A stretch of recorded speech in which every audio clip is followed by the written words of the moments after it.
listen to a story, a story, a story. Come listen to a story. It's story time. Come listen to a story, a story, a story.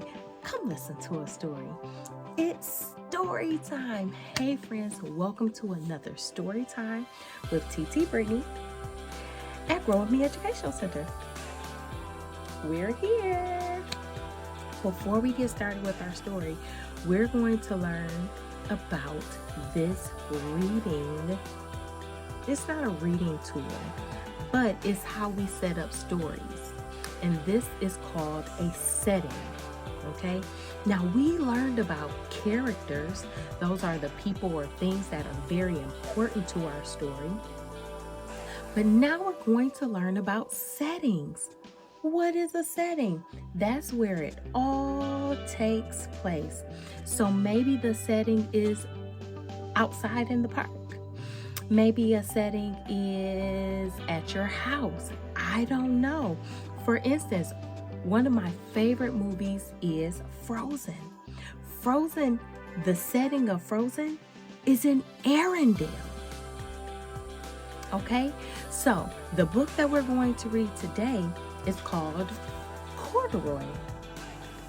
And this book is by Freeman, Corduroy. And it's one of my favorites. At the end, we're going to talk about where this corduroy takes place. What is the setting? So let's take a peek into Corduroy. Are you ready? Corduroy is a bear who once lived in the toy department of a big store. Day after day, he waited with all the other animals and dolls for somebody to come along and take him home.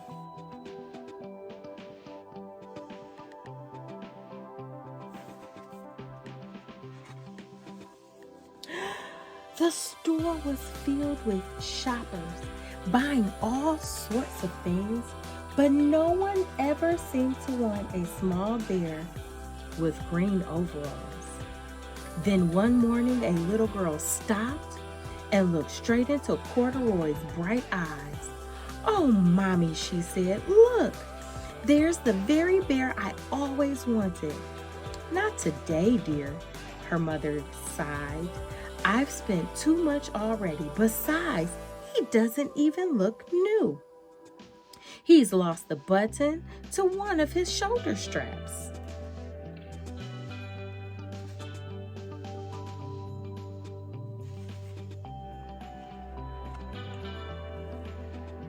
Corduroy watched them sadly as they walked away.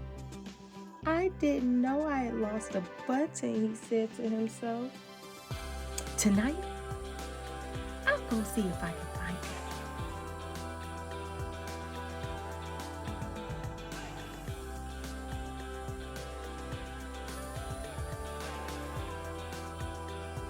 The pages are stuck together. Late that evening, when all the shoppers had gone and the doors were shut and locked, Corduroy climbed carefully down from his shelf and began searching everywhere on the floor for his lost button.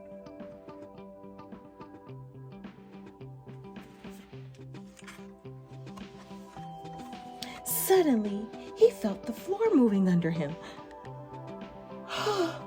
Quite by accident, he had stepped onto the escalator, and up he went.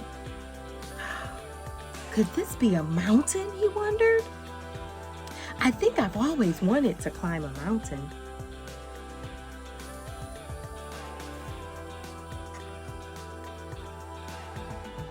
He stepped off the escalator as it reached the next floor, and there before his eyes was an amazing sight.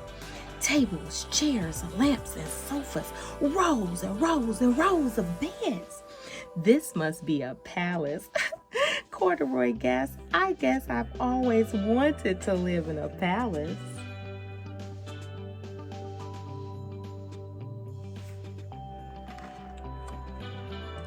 He wandered around admiring the furniture. "This must be a bed," he said. "I've always wanted to sleep in a bed." And up he crawled onto the large, thick mattress. All at once, he saw something. It was small and round. "Why, there's my button," he cried, and he tried to pick it up, but like all the other buttons on the mattress, they were tied down pretty tight.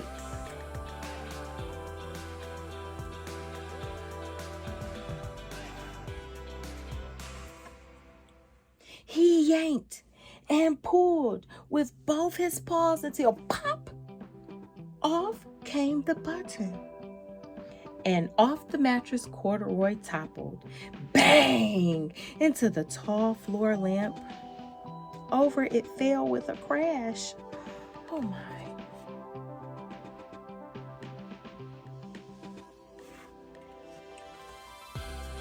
Corduroy didn't know it, but there was someone else that was awake in the store. The night watchman was going and doing his rounds on the floor above when he heard the crashing. He came dashing down the escalator. "Now, who in the world did that?" he exclaimed. "Somebody must be hiding."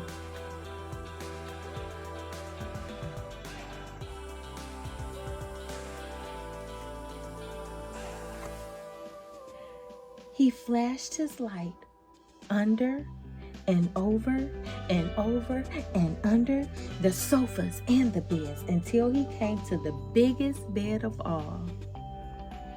And there he saw 2 fuzzy brown ears sticking up from under the cover. "Hello," he said. "How did you get upstairs?"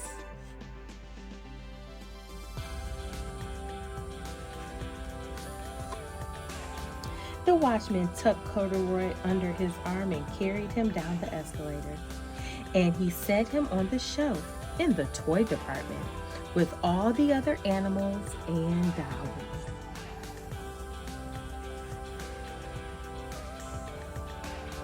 Corduroy was just waking up when the first customers came into the store in the morning, and they are looking at him with a wide, warm smile. Was the same little girl that he had seen the day before. "I'm Lisa," she said, "and you're going to be my very own bear.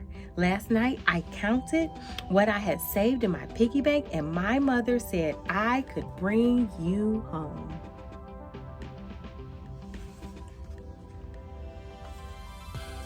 "Shall I put him in a box for you?" the sale lady asked. "No, thank you. No, thank you," Lisa answered as she carried Corduroy home in her arms.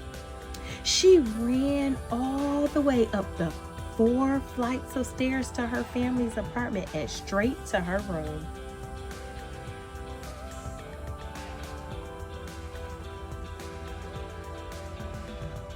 Corduroy blinked.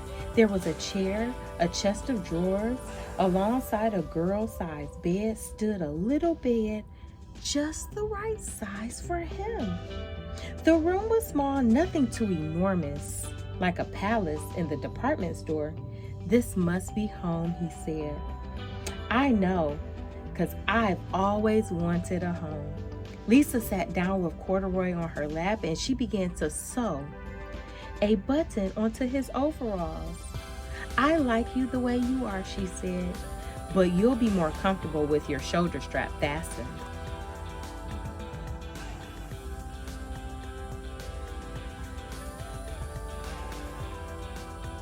"You must be a friend," said Corduroy.